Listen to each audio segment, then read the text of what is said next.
Hey Pleasant Hill, Mr. Ramsden here. I hope you guys are all doing well. I'm bringing you guys a new segment today called Painted Lady Caterpillars with Mr. Ramsden. Now they're caterpillars for now, but we know that caterpillars don't stay caterpillars for long. They're going to go through a metamorphosis and change to a chrysalis, or cocoon, some people use the word, and then they will be transforming into actual butterflies that we are going to be releasing out into the wild. So hopefully we're going to be letting some go here in our backyard as we've tried to plant lots of flowers that butterflies enjoy, and also we're going to be taking some to Pleasant Hill School to be releasing some in the area as well, hopefully at the park. Now actually our kindergarten teacher, Mrs. Watts, also has some caterpillars at her house that her and her kids are taking care of.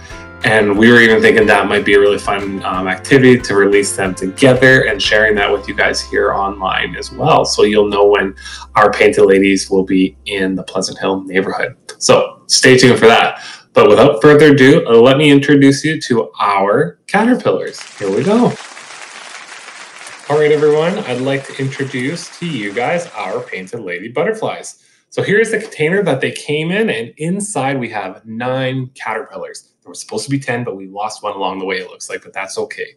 So let's take a closer look inside and see what's going on with these caterpillars. So the lid is open here, and we can start counting all of our caterpillars. Let's go ahead and do that. 1, 2, 3, 4, 5, 6, and a little bit of number 7 sticking out underneath there. 8, 9, counting the 2 on the top. So we have 9 caterpillars.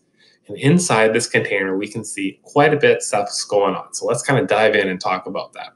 Let's start right at the very bottom. You guys can probably see a big pile or big solid surface that they're kind of walking on in it, but it looks kind of mucky and stuff like that. So what that actually is a compound, is their food.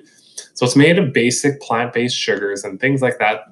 It's man-made, but it's a substance that's that has everything in it that a caterpillar or painted lady caterpillar will need to grow from a tiny little caterpillar into a large caterpillar, transform into its chrysalis, and then finally come out as a giant, or not a giant, but a large adult butterfly. So it's pretty cool stuff.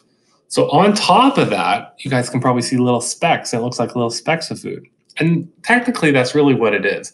But those little specks have actually already been through the caterpillar's tummies and out their bottom ends. That is the caterpillar droppings. So my first instinct always is to clean it. And I always want to get right in there and tidy it up. But I'm going to tell you the reason why I don't.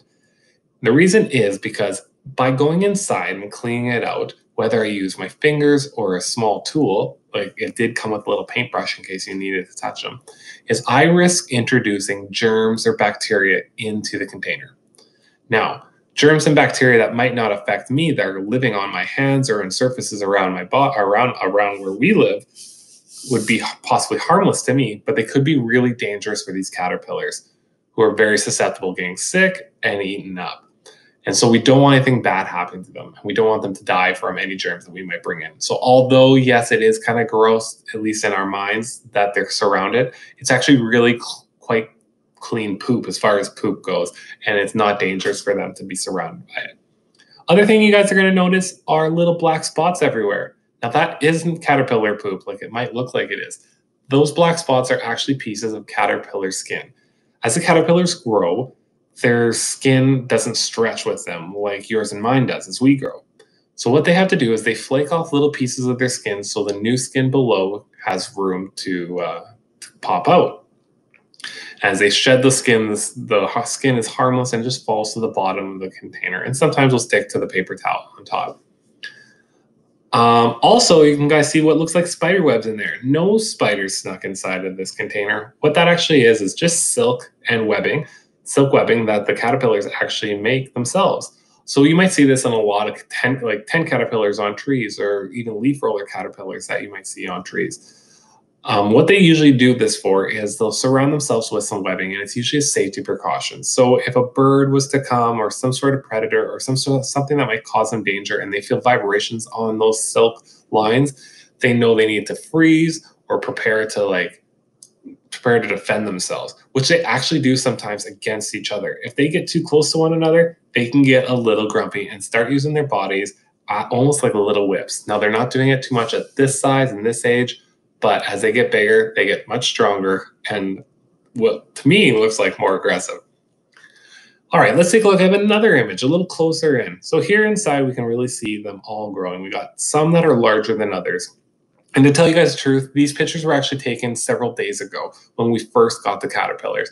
It was kind of busy in those early days, so we just made sure we were taking lots of photos, and I was planning on posting them sooner, but I didn't get a chance. So currently they are much bigger than this already, and they're already starting to hog up some space. One of the caterpillars are actually still quite small, so I'm not sure. He seems fine and healthy. He seems okay, but he is definitely tinier than the rest of them. So we'll have to see how that goes. But for now, they are growing along just fine. So here they are when they're a little bit younger, looking healthy, eating. We all know from Eric Carle's book, The Very Hungry Caterpillar, that is something caterpillars love and have to do. So like I said, these pictures I just shared with you guys were taken actually on Sunday. I picked them up on Friday, and those pictures were taken on Sunday. So today it is Thursday, and they've actually grown a significant amount. I'm not going to get too close in because I'm going to share these with you guys in another video coming up. But you can already see how big they have gotten, and their mess they've left in here is getting larger and larger. So I don't think we're too far away from getting ready for that transformation for some of them. It can take around 10 days, which is pretty cool and exciting.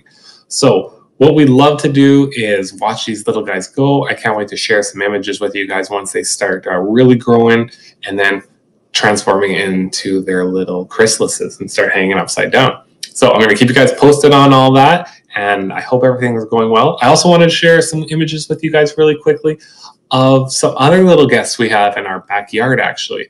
The other day, I might have mentioned this to my junior resource students. The other day, I was just about to get ready to start doing a little work in our backyard when a robin started building a nest. And we accidentally disrupted the nest, and the nest stayed quiet for quite a little while. And we thought maybe the mother robin had abandoned her nest. However, the other day we were really happy to see that mama bird was sitting in her nest. Daddy birds have been flying around, bringing lots of food. And a few times when she has been able to take off, we were able to catch these images that I'll share with you right now of not 1, 2, or 3, but 4 robin's eggs that are underneath our deck. So this is the exact same spot where robins laid eggs last year. I'm not sure if, I don't believe it's the same mother bird. I don't think they do that every year, but it is possible that maybe it is, or maybe it's one of the babies from last year that have grown up. So this is the exact same. So what I do is I have 3 posts underneath my deck. I guess it's like this to hold my deck up. And it's the exact same post that they built on last year that they're building on again this year. So it must be a pretty good spot. We're trying not to use our backyard too much so we don't give them a good scare. But I'll definitely keep everyone posted on them. Pretty soon they're going to be hatching and be loud, little whiny, crying little baby robins. And it's really exciting as we get to see them grow and eventually start learning to fly, which last year was a bit of a zoo because they ended up on the street and I had to help them get back. I wasn't touching them. You're not supposed to interrupt too much, but I wanted to make sure I didn't pick them up. I hushed them along off the road so the mama bird knew where they were, because when they do leave the nest, the mama bird continues to feed them for a while. So pretty cool stuff. So I'll keep everyone updated. I'll try to post maybe another video tomorrow and on the weekend possibly, and keep you guys updated on the cool caterpillars and the Rockin Robins in our backyard.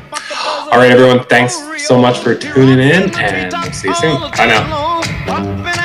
And singing his song. All the little birds on Jaybird Street love to hear the robin go tweet, tweet, tweet. Rockin' Robin, tweet, tweet, rock, rock, Rockin' Robin.